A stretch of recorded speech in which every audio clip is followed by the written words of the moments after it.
What's good, fam? We're back again with another Gelli Printing video, and in this video we will be making a stencil and a mask.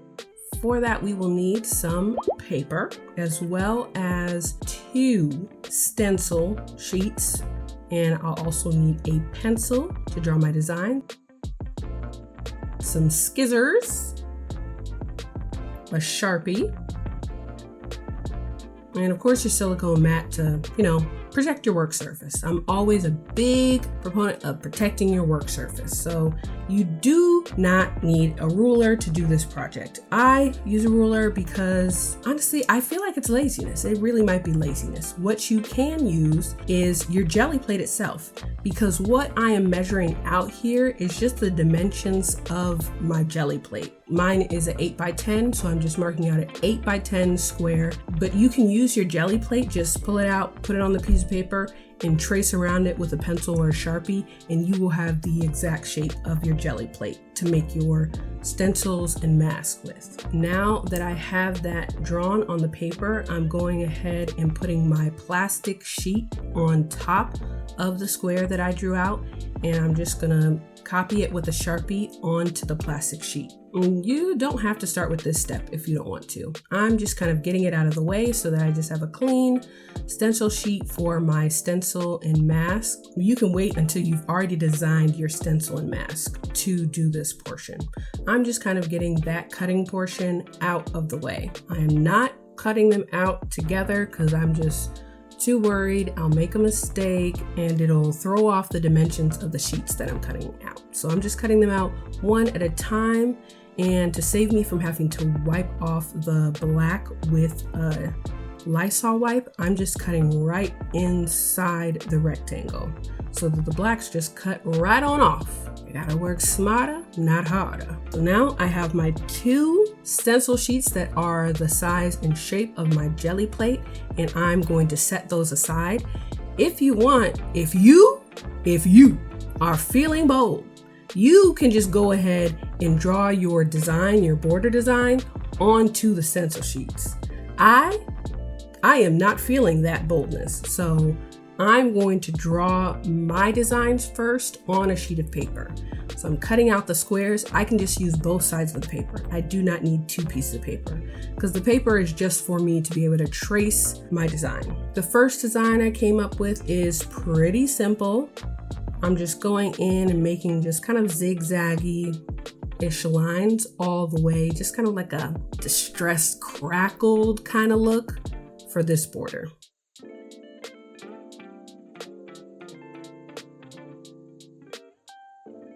Even got a little fancy there at the end. We'll see if I keep that. we'll see if I keep that one. And for the second design, I kind of want this like bubble shape. I've done this before and I kind of wanted to try it again. This time I decided to make the bubble design the stencil rather than the mask. I promise I will explain the difference between the stencil and the mask very soon, because my goodness, did it take me a while to really know the difference.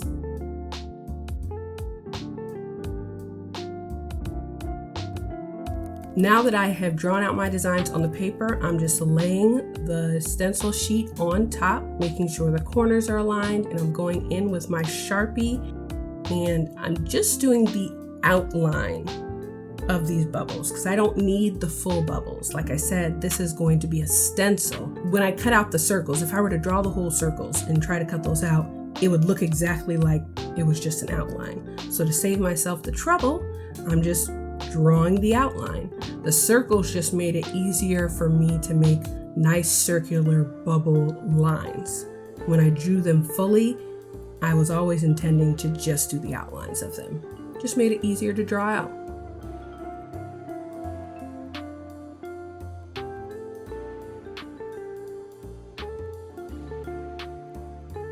So this drawing is finished and I think it's looking pretty cool, if I do say so myself. And now I'm going to trace the other side, which will be even quicker because they're just regular straight lines. This one turned out pretty cool too. I could see some sort of like warrior pose, like portrait or something through that border. So maybe I'll do that at some point. That would be cool. Now, the difference between a stencil and a mask is that the stencil has the hole in the middle. Stencil has the hole in the middle. You got your template, your stencil sheet or whatever, the hole's in the middle. The mask is the hole. I don't know that makes sense right now, but it will, hopefully. So I've decided that the bubble border design will be my stencil, which means that I need to cut the design from the middle of the sheet. That is what makes it a stencil. And for the other border, I will be cutting off the edges. That is what will make it a mask when it's laid down onto the Gelli plate, because it's masking paint from being able to come through. Whereas the stencil, we are wanting the paint to come through the design. But I'm going ahead and I'm cutting off the edges from the mask because it's much easier than the stencil part.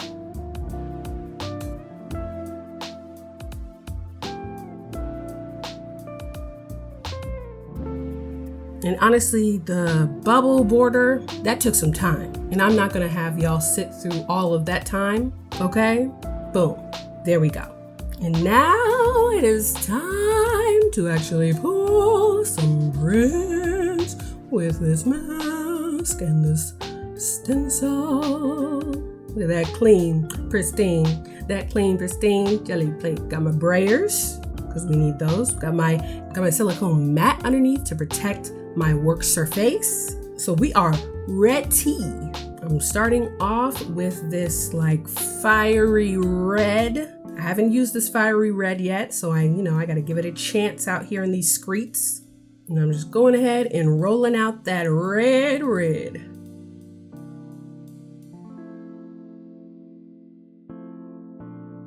All nice and smooth. Look at that. That gotta be the best rollout I've done. And I'm going in with the mask first. See, that's gonna mask the middle from showing up. So we're only gonna get these edges. Going in, pressing the paper onto the paint, really focusing on putting that elbow grease onto the edges of the Gelli plate, because that's where we're gonna be picking up paint from. The middle, ain't nothing to it. Ain't nothing to the middle, because that ain't even gonna show up. Ooh, look at that. Yeah, can't y'all see a warrior pose or portrait, something happening in there? Just like fractured, I don't know. Looks intense to me. I'm pulling up my mask, which has all this paint on it. And I'm gonna pull a ghost print of what was left beneath the mask. What's behind the mask? This is behind the mask. And I like these ghost prints from under the stencils because they have these cells, these bubbles that kind of show up that are just very visually interesting.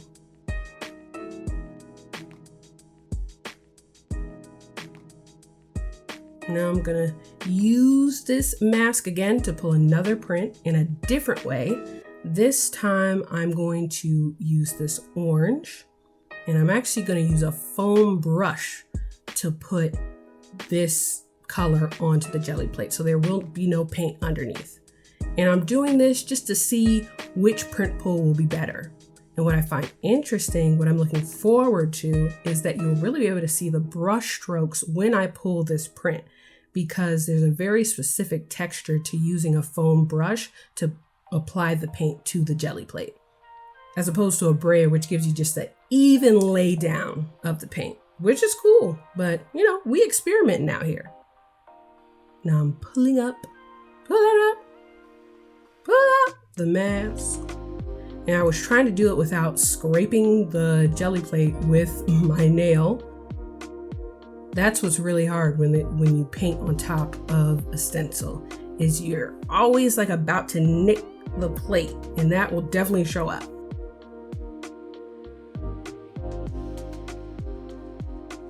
Ooh, look at this fiery orange. And see what I said about those brush strokes? Very different, very cool, gives you a different effect. Just playing with textures out here. I like this one.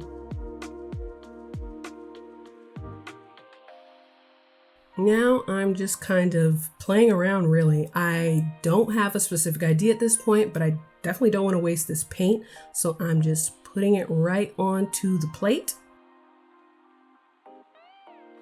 And I'm going to add just a little bit more to make sure that whatever I'm about to do has full coverage of paint. Don't waste your paint, y'all. You don't got to. Like, if you want to paint it in a sketchbook, if you've got leftover paint you don't know what to do with. That's what I do. I take out a sketchbook and just throw it on a page in the sketchbook, and I'll do something with it later. Ooh, that's a good even rollout too. I was on my rollout game this time, y'all. Now, we're doing that thing where you pull a single color print, which means that's going to be our background. This is our background color. This bright, fiery orange is our background color. How bold, how beautiful. And now we're going around the stencil again because I really liked the brush strokes that we got last time. And I'm going in with this very pale yellow that I'm hoping will show up, but a lot of times when I do the dark color first and then the light, it doesn't always show up that great, but maybe it will this time because I pulled the first color first and didn't paint the orange over the yellow and roll it out. That's when things seem to get lost in said sauce. The hardest part when you've got paper that is larger than the Gelli plate that you have is lining it up for things like this can be very tricky. So I had to take my time. And now let's see what we are working with.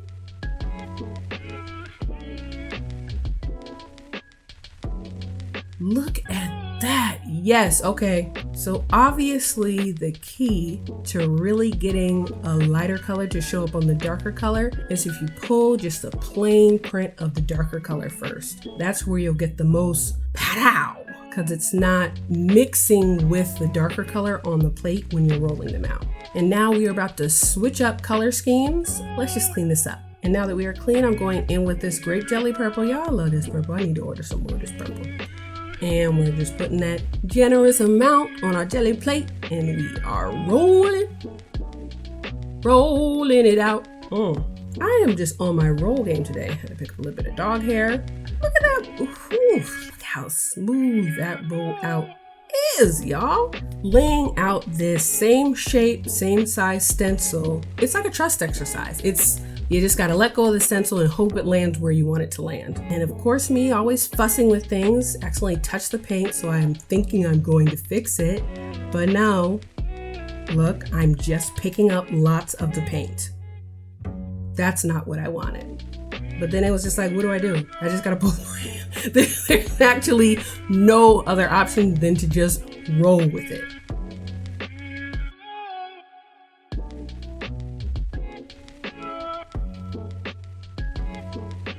Such a great color, but look at my failure. Just staring me in the face, just look. It was at this moment that he knew. But moving right along past my failures, hopefully. Goodbye. I'm gonna pull up this ghost print, see what we working with this pretty purple that I love so much.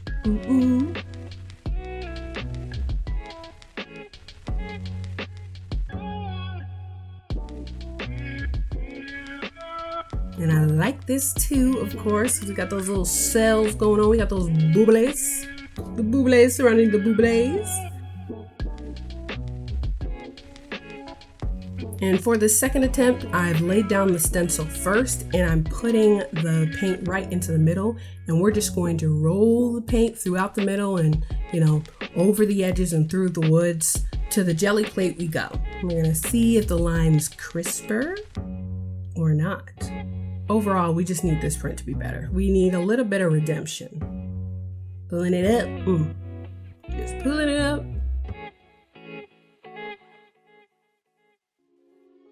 And we'll just pull this print.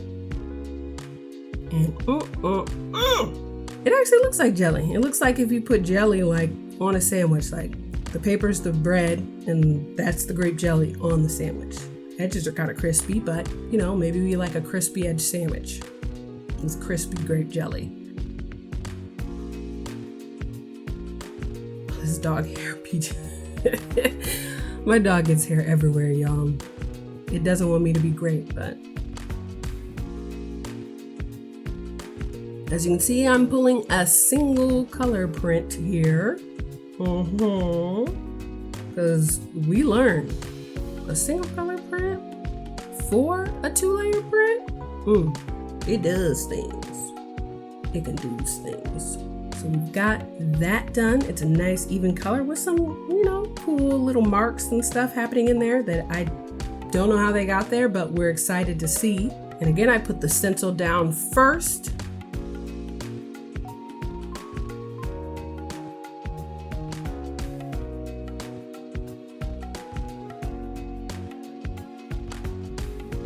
Look at that. Going around the corners. Now let's pull it. Let's pull it. Pull it. Come on. Let's see it. Pull it. Pull it. Pull it. Pull it. Now, this difference is not as vibrant. The colors are so similar that, they kind of, they take focus away from each other, to be honest. They're not really competing, they're getting along, which is not what we wanted in this case. So, time to review our prints. This first one with that fiery red, looking like a warrior, should just be posed in there. And that ghost print that I really like with all those cells and bubbles. The second one where we brushed on the paint to the plate with the foam brush, leaving behind some nice textures. And got this one that turned out really cool. I actually, even though the edges aren't lined up, I like the little staggered effect. And let's not talk about it. I don't want to talk about it, so we're not going to talk about it. Goodbye. And we've got the ghost print from the failure.